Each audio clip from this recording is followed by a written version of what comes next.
grand jury met again today to discuss the corruption charges against former Mayor Patrick Cannon. And Jenna, I know you were at the courthouse all day. Walk us through what actually came of today's meeting.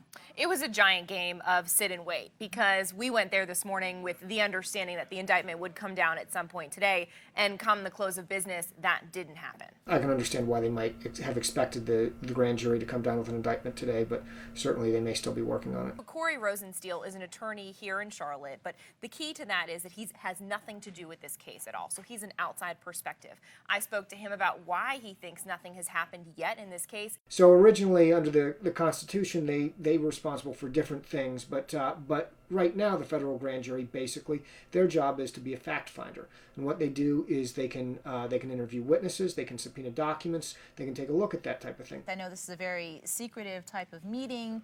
How does it all come together?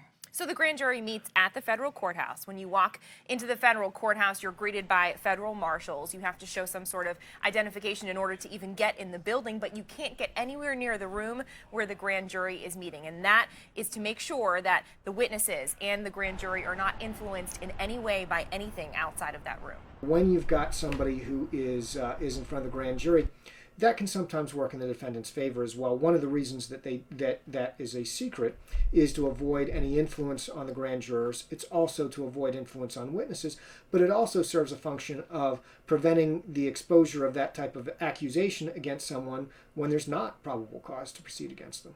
Well, Jenna, thank you so much for keeping us updated on this case. Absolutely.